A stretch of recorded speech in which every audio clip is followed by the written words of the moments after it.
and immediately the first ban, Richter's taken off the table. You're not going to see him, and a very quick rebuttal onto the teamie.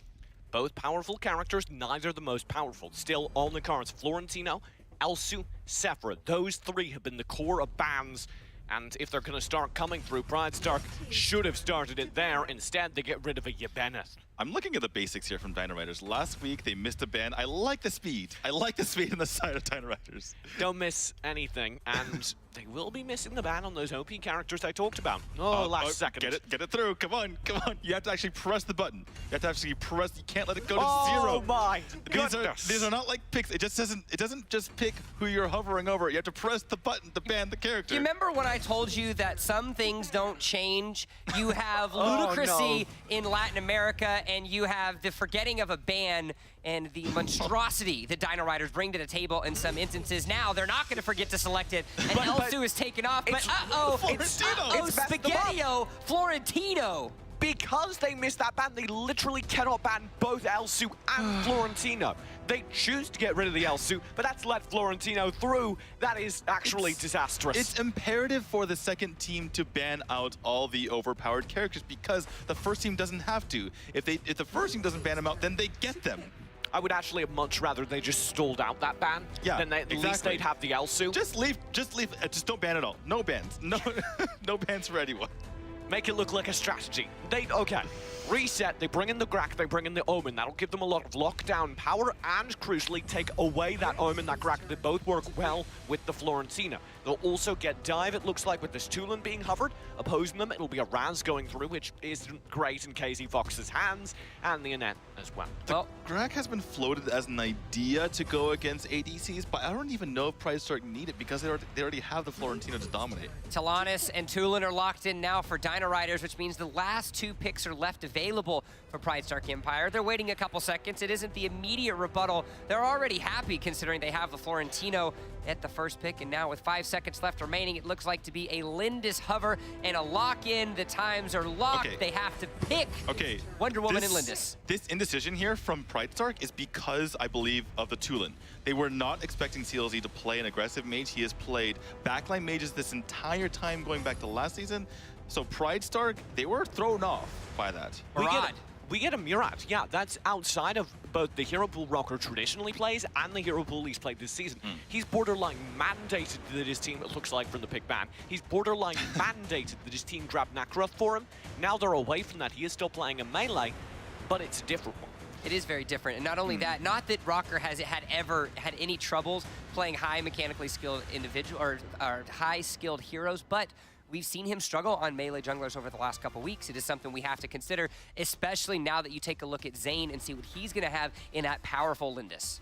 Murad is not a hero that you can just cram in for a week and be an expert on. Yeah. It's a hero you go for many months. It takes hundreds and hundreds of games to get to know exactly what to do in every single situation. We also have to remember who this is, because if there's anything that Rocker has proven, Rocker will play from sun up to sundown and then some to make sure he has proficiency on a hero. But if I had to name a character, if I were just looking at the draft subjectively, I said, what do you pull in for Dino Riders? I actually think the Murad's a really good choice because there's a lot of squishy, lightweight characters that can be punished by the mobility of the Murad. And Florentino is going to struggle to take a straight-up battle against him. Exactly, because if you try to go in against Florentino, being able to just get those iframes in and then just dip out of there when he takes that duel, it's going to be so important. It's going to be so impactful, I should say, against that Florentino, but that's really the only thing going for them because otherwise Florentino can get there and fight to his heart's desire. The concerning factor for me on Dino Riders, if you take a look at the Dino Riders and the players specifically that they've had, patience has not been their best attribute. With the roster that they have, they are going to need to be patient because the pick potential for the side of PrideStark Empire certainly can demolish them if they aren't careful. Game number 1 of our first match of the North American region starts now. PrideStark Empire, Dino Riders, TJ, D2, it's all you. But what? I got my Grak. I was wondering where you're going with that.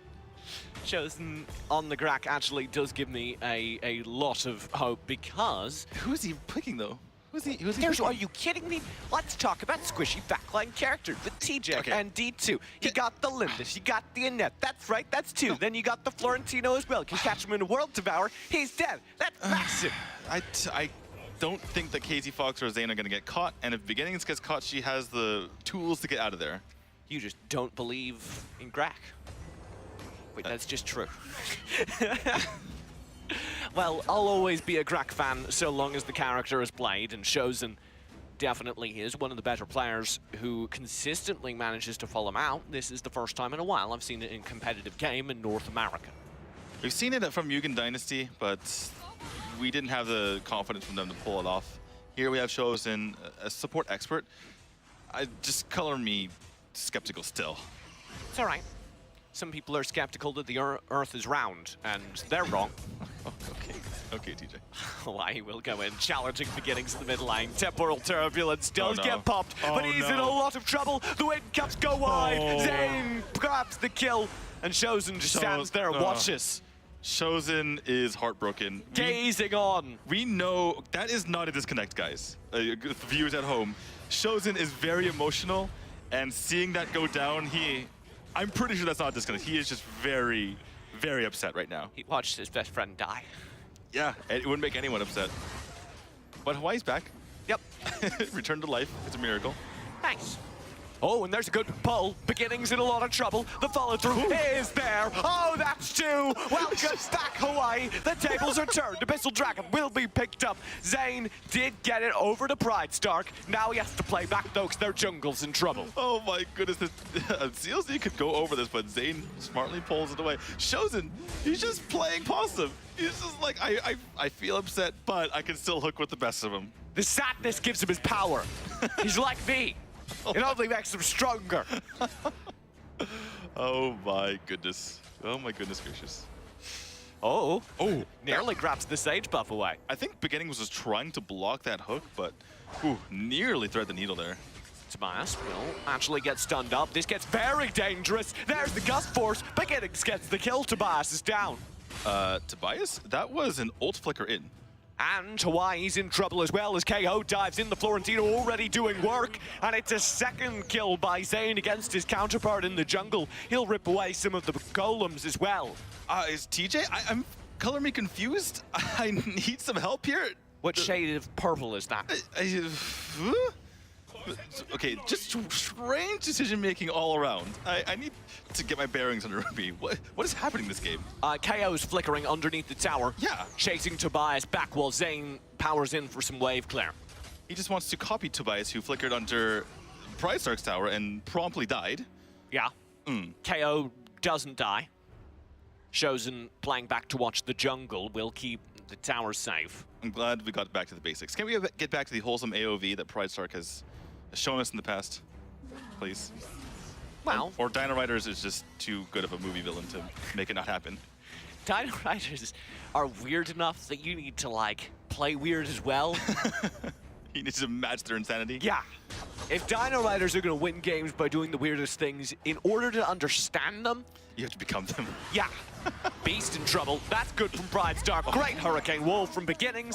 It's a good opening and a clean kill. That is the whole. Oh, that's so wholesome. It was so clean. That's beautiful. Tobias will be in trouble, though. KO through. That's actually a very good Death's Embrace. KO can't take the duel he wants to. The rest of the team's there, but they still can't end KO. He's brawling it out. Finally, they get the kill. KZ Fox actually steps a little bit too far forward as well. That'll be the chase with the Ion Blasts for another pick. Nearly a save there from Beginnings as the wind cuffs just go a little bit wide from one of the heroes. That said, though, they are getting so much on the rest of the map. That's actually perfectly fine with them. Beginnings will back off. Hawaii not quite able to grab him. And Beginnings trying to hold on to this tower, but Chosen is trying to make sure that Beginnings goes down. He actually just grabbed the blue buff with his hook. Oh, that... Like, not pulled the golem towards him, he just got the buff, he killed it. Oh, wow. Oh, and he'll kill KO potentially as well, pulling him all the way forward. Grak's back, and he's got the damage. Chosen, though, doesn't quite have the HP to survive the duel, and CLZ's not there for the damage of his own. Yeah, speaking of damage, this is why Florentino's continuously banned out, folks. He does ridiculous amounts of damage, and Chosen just signed his own death warrant when he pulled him in. Imagine this game if Dino Riders don't forget the bans.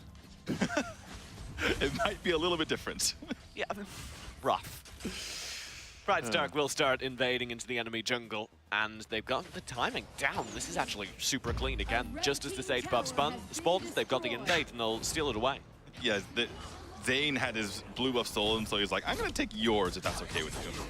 Hawaii will go in. A little bit of damage found on the chimp, but he's falling behind in jungle farm, and you can see the effects of that there.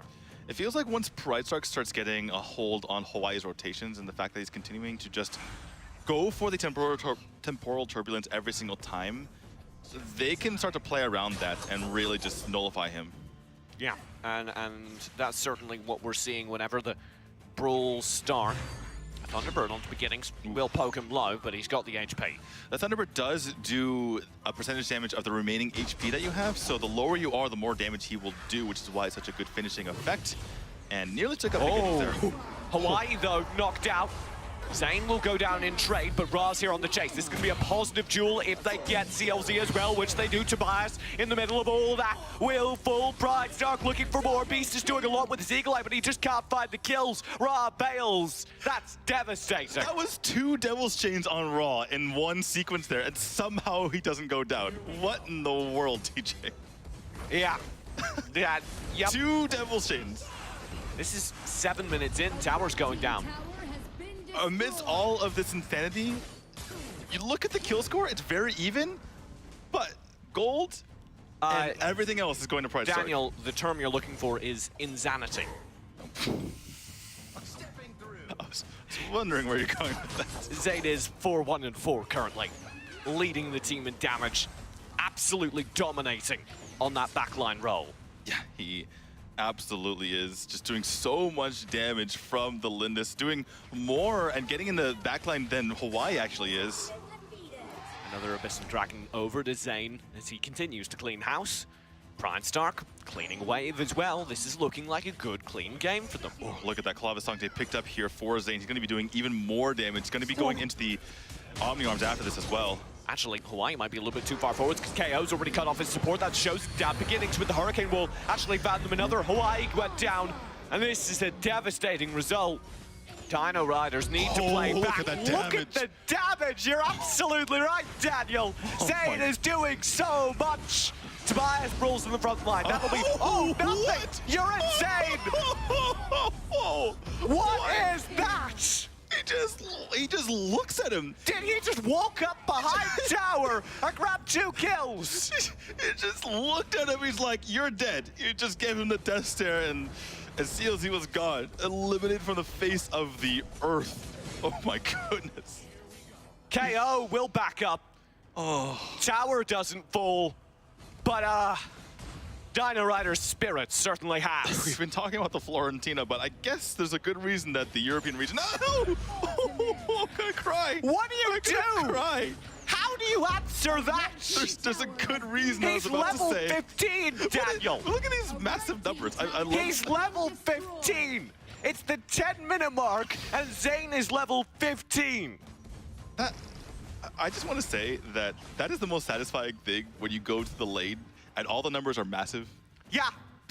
No, there are no waves. There is no Abyssal. There is no Dark Slayer. Oh, I like big numbers, TJ. Zane will have more gold hand-delivered to him. They're just power farming him. Yeah, he's My almost God. a full build. He has 10,000 gold. He's got a Drake as well, He if has it's worth mentioning. He has 5 full items, and he's looking towards his last one. He has the gloves, so I'm thinking the Bow of Slaughter? Help! He's doing 50% reduced damage onto that Abyssal, and he half HPs it in like seconds. Does it do 50% reduce on the first Enraged? Or first Abyssal? He has the Dark Slayer, surely. I think it only applies to the Enraged. I hope so, because that would make me feel better about the damage he's doing. Okay, here's the Enraged. We can nope. Still doing 1,000. He's still crushed. That's 50% reduced damage, and he's absolutely burning the Enraged Abyssal. Dino Riders, this is no longer a game. This is a showcase. Right. Unless they can win an insane team fight, which is not out of the realm of possibility for a team like Dino Riders, this now is a looking towards game 2 sort of game. Well, it's telling that for the last 3 minutes, we've literally just been looking at Zane do lots of damage to minions. Yeah. There has been no action because Dino Riders can't even go out of the base. Here's the pressure finally coming through to the tower. The Drake will be summoned, and Zane's pulled in. Shows him, grabs him. World Devour doesn't get landed. Zane just melts him. Now he looks for tower. This is unstoppable. Oh my God! Zayn continues his reign. What do you do? He says, thanks for the engage. Thanks for letting me jump onto you so I can kill your team. Thanks for the hook, buddy. You did me a solid. And that's what he does. Now the tower itself will go. Say goodbye to it. Zayn's arrived. The core itself under threat. Zayn and the rest of PrideStark approach the base, and there's nothing Dino Riders can do but watch, die, beast. and crumble. Zayn rolls through, the core is gone. PrideStark, that is a dominant performance. If I'm Dino Riders, I curl up into a ball and start crying. Fetal position. Oh, that was painful. Or beautiful, whichever way you want to look at it. I am in awe.